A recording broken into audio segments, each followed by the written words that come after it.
Bonjour, moi c'est Nour Samhat, étudiante en Bachelor 2 à Case Academy.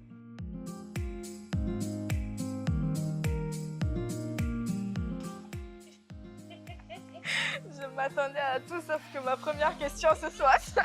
Je m'attendais à tout sauf ça comme question. Disons que la période des menstruations, je la vis assez mal dans le sens où ça m'empêche d'accomplir mes obligations. C'est dans le sens où au quotidien, tu vois que les personnes sont en train de jeûner, de prier et toi, tu as été habitué à suivre ce rythme pendant plusieurs jours durant ce mois saint de Ramadan. Et là, te retrouver à ne plus pouvoir accomplir tes obligations, disons que des fois, c'est perturbant.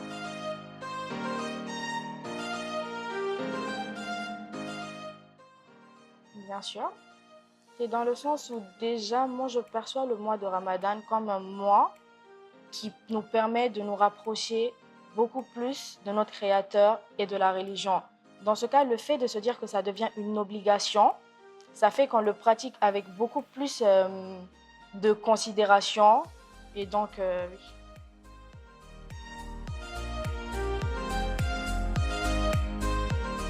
Je dirais oui.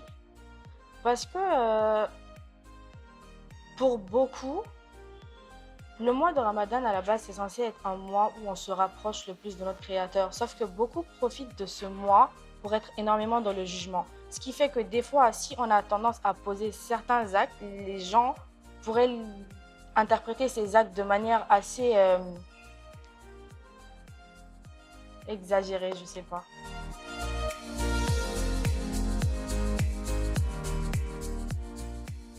Oui. Le Ramadan passé, c'est-à-dire il y a une année de cela, il faut savoir que nous, en général, le Ramadan, on se regroupe, c'est-à-dire que toute la famille vient dans la maison des parents et tout, et on le vit le mois ensemble. Du coup, le Ramadan passé, il y a ma grande sœur qui était allée pour accoucher, ce qui a fait qu'elle n'a pas pu revenir à temps pour le mois de Ramadan. Du coup, moi, c'était un peu compliqué pour moi, dans le sens où j'étais habituée à passer mes Ramadans avec elle. Et le fait de me dire qu'elle serait pas là, du coup, vers les 10 derniers jours, elle a pu revenir au final et voilà.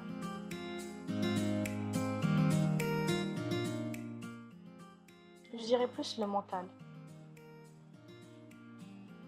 Je suis censée développer. Je dirais plus le mental parce que en général, je profite de ce mois pour travailler sur certains aspects de ma personnalité et sur comment au quotidien je perçois les choses et j'interagis avec les gens. Merci à vous.